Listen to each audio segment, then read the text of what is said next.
Why study Afghanistan? When people think of Afghanistan, what words or groups come to mind?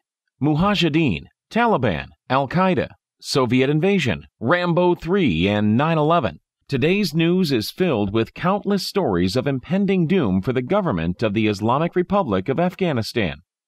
Can Afghanistan, with the help of its coalition partners, defeat the insurgency, bring together a widely diverse population, and establish a democracy? That is the question that will be discussed in this case study. Today, Afghanistan is a complete state of uncertainty. The country is teetering on the verge of either success in the form of a successful government of the Islamic Republic of Afghanistan, or total failure in the form of another civil war.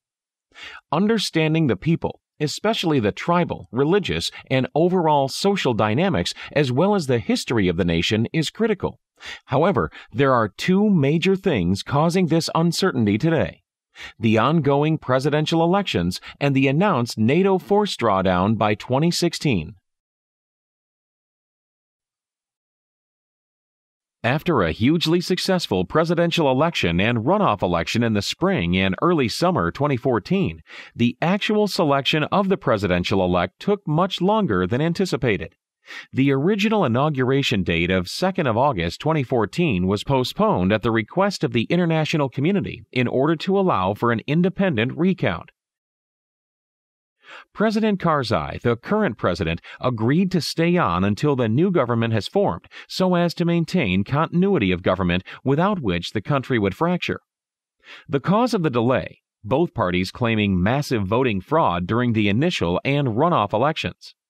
U.S. Secretary of State John Kerry brokered a deal in early July in which both presidential candidates agreed to allow the United Nations International Election Committee and the Development Program, in coordination with candidate representatives, to conduct a ballot recount of the over 8 million ballots from 34 provinces. This has proven to be much harder than expected. The refrain of corruption and illegal activities heightens when one candidate fears he's falling behind the other.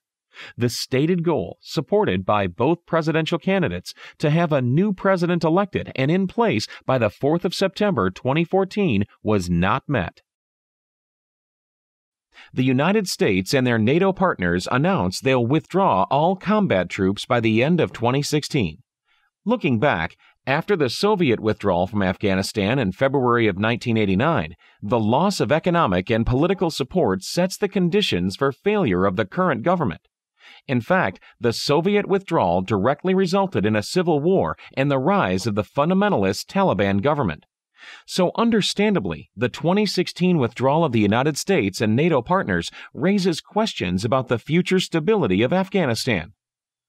In his remarks in the Rose Garden on the 27th of May of 2014, President Obama outlined the United States timeline for withdrawal. He indicated that the intent is to stay on this plan no matter what the conditions are on the ground. First, America's combat mission will be over by the end of this year. Starting next year, Afghans will be fully responsible for securing their country.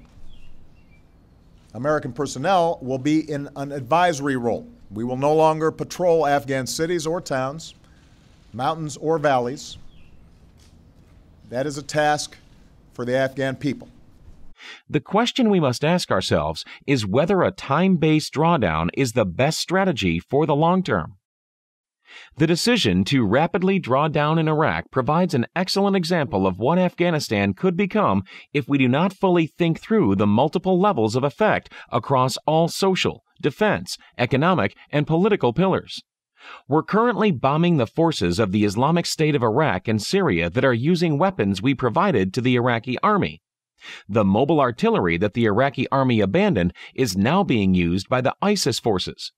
When the Iraqi government failed to sign the bilateral status agreement, we rapidly withdrew all forces, leaving a secular government that continuously fails to unify the people and an army that was not properly prepared. The rapid time-based withdrawal from Iraq and the pending mandatory time-based drawdown in Afghanistan directly leads us to critical lessons learned that we must apply to all future decisions before becoming involved in any type of conflict. For the United States, the war in Afghanistan has shown us there are 4 critical questions that we need to ask ourselves in deciding to become involved or not in such actions. First, do we have the will and staying power to complete the action started? Namely, are we truly willing to spend the political, economic, and human capital to achieve our objectives? In Afghanistan, the 13 years of war, coupled with the personal and monetary costs, have led to the lowest level of support of any war.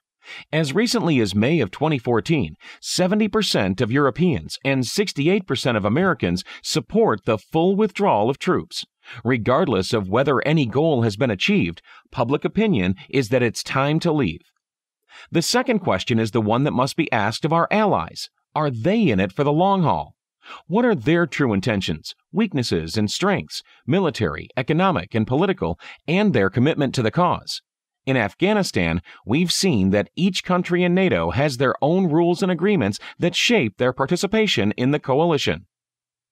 The third critical question is, who is the enemy? What is their motivation?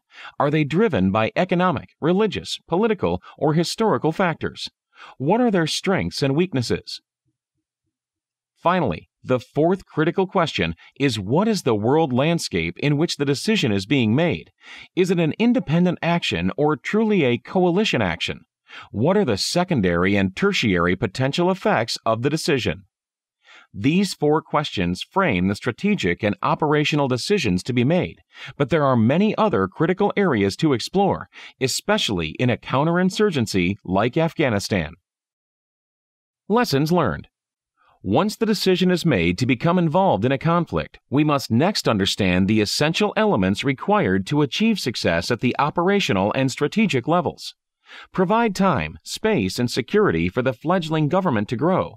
Going into Afghanistan, our plan was to kill or capture Osama bin Laden and defeat the Taliban. But what was the plan after that? How would we build an enduring nation that could handle the extreme difficult nature of Afghanistan? From the war in Afghanistan, we learned a critical lesson here. Whether it's Afghanistan, Saudi Arabia, or any other country we work with, just because it works in America does not mean it is right for that country. This applies from the tactical to the most strategic levels. A common phrase in current operations in Afghanistan is Afghan solutions to Afghan problems.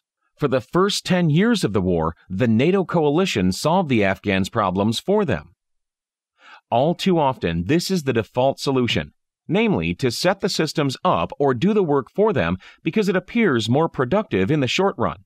However, it does not provide the progressive growth required to develop a stable nation.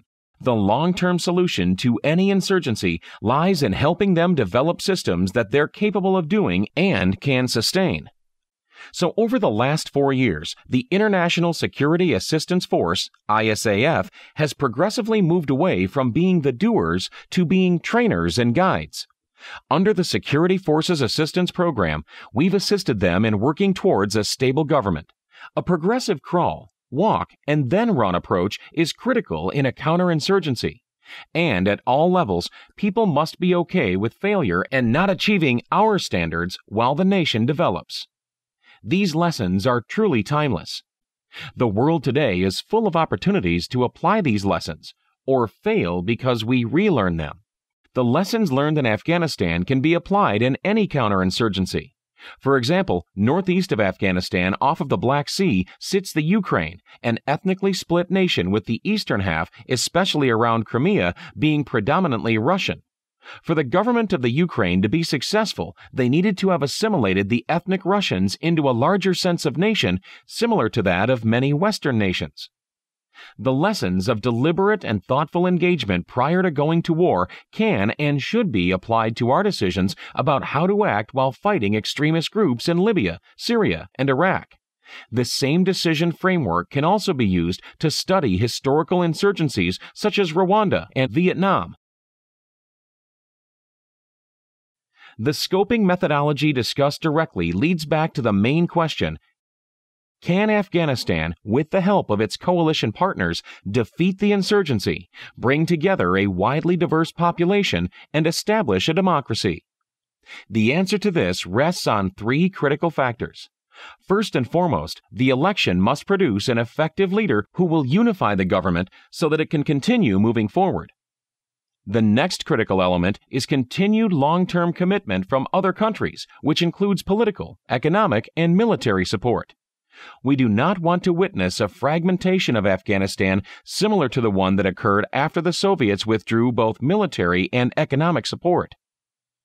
Lastly, a fully operational Afghan National Security Force using regional standards as fully operational is critical to providing the security in order for the government to rule freely and for the people to live safely.